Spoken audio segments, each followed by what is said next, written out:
table visualizations are often found in most Power BI reports, as users will often see a visualization and then want to explore that data in its raw form to investigate and analyze that information.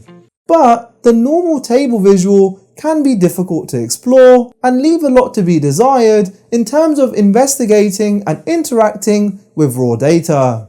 So let's go ahead and learn how to change our tables from this to this by mastering matrix tables in Power BI, as they give you as a developer more options for how you present information, and for your users more options for how they expand, drill down, and ultimately use their data within a Power BI report. So let's go ahead and learn how to master matrix tables in Power BI so you can be effective at presenting information in its raw form within tables. But right before we get started, I'll start off by introducing myself. I'm Raja, the Power BI guy, and I teach Power BI, SQL, and just general data content. So for more videos like this that will help you in your Power BI and data journey, do like and subscribe, and it also really does help the channel. But on that note, let's just jump straight into the video.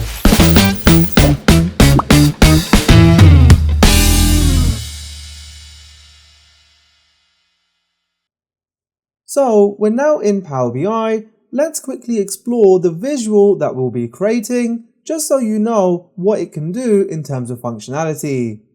So right now we have a matrix table, and at the top we can see our various years, multiple calculations broken down by various categories, and if we want to explore further, we then see the subcategory right next to our existing column. And then to drill down, we could simply select one of our columns, such as 2021, which will then break down into our 2021 values, showing us our months for that particular year. Now, the way this has been designed is so that when you expand on an item, it's very obvious having a white background, and the collapsed items have a grey background, showing that they're not open. So that's the visual we'll be learning how to create. Let's just jump straight in by first deleting what I have. And then to create a matrix table, what you need to do is go to the build panel, where you'll find the matrix table visualization. And then once that's in your canvas, we can simply place that wherever we want. And now we can start to insert values into our rows, columns, and value sections within the build panel. So for rows, if we introduce, let's say, a product category, we'll find all the values that exist within this column, break down into individual rows within the matrix table, and then if we introduce another level, we can simply place that below, which will then add plus or minus icons to that item, and when we expand, it will then break down into that category.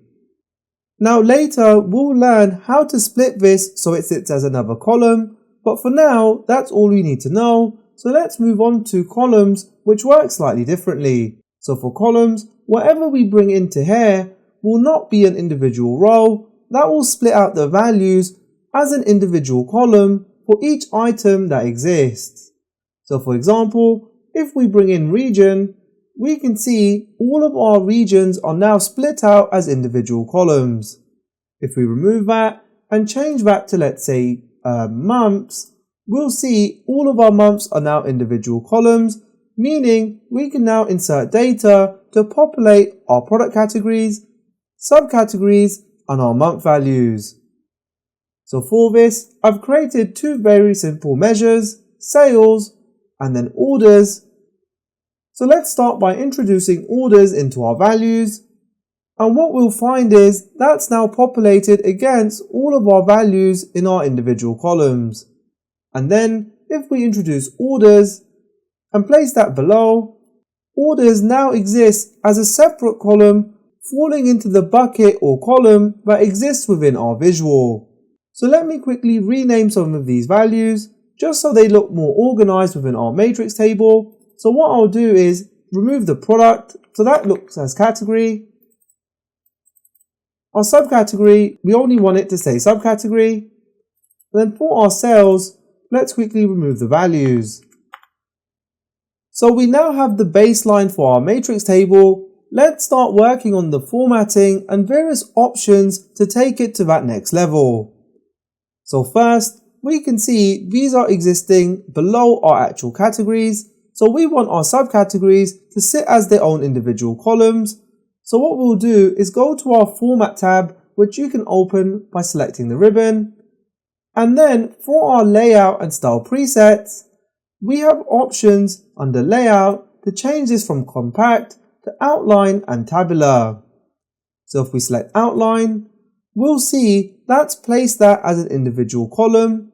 So when we expand, it simply expands into a new column. But when we select, let's say, tabular, we can see it's got the same structure. But what's the difference between the two? Well, for this, we need to look at our subtotals, where tabular sits at the bottom of our second category. And then if we change that to outline, that total then sits on top. Now, I prefer to use tabular, as below our individual records, we want to look down through our values, and totals naturally make sense sitting below rather than on top. So moving on, for the formatting of our lines, we're then going to close layout and style presets, go to grid, where we're going to turn on our horizontal grid lines and then vertical grid lines. As we can see, it's now inserted grid lines horizontally and vertically across our matrix table. And then for our border, what we're going to do is change the color to a grey, so it matches our grid lines within our visual. And then we'll turn on our border positions. So for example, if we select top, that's now inserted a border at the top. Let's do bottom, left and right. And if we look at our matrix table, now that has a border across the entire table and really allows us to see our buckets much more clearly than before. So if we select our visual and then close our grid,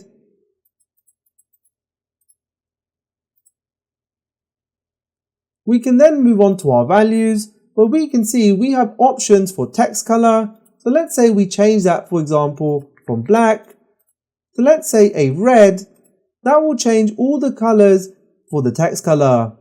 But below that, we have the option for alternate text color. So as we can see, some are red and others aren't.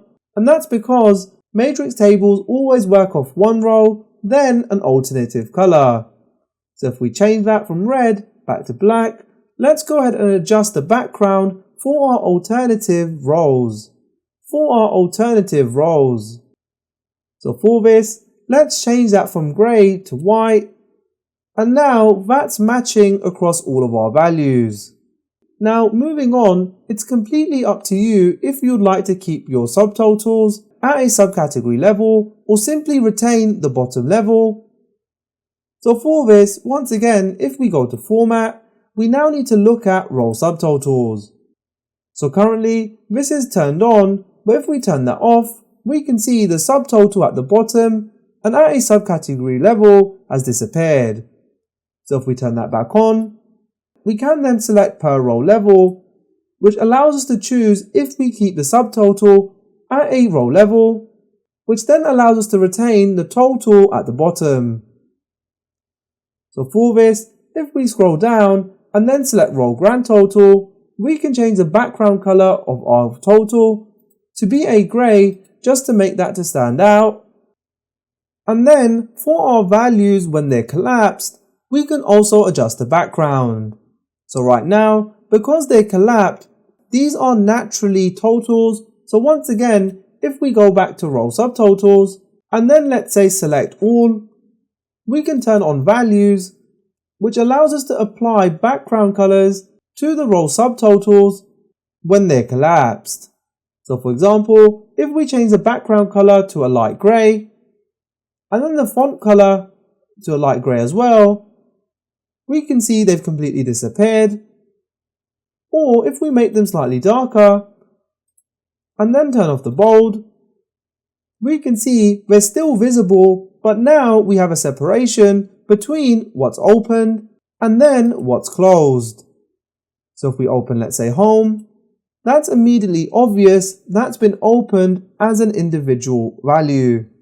So moving on, finally, for our hierarchy, this works within our columns. So right now we're using month, but let's say we introduce year. We can see that's now introduced a year at the highest level in our hierarchy. To drill down, we can simply then turn on the drill down feature, where if we select, let's say 2023, that will then drill down into the months that exist within 2023. And if we right click, it gives us the option to drill up, and then if we want to, go into another value. So it's completely up to you, and you don't have to use month columns. You could use any hierarchy that you want, or breakdown you simply want to do. Now the final thing is the totals that exist at a column level. And to adjust this, if we close row subtotals and simply turn off column subtotals, that will then disappear, which gives us overall a much cleaner visual that allows us to break down, expand, and investigate data as our users want to within a report.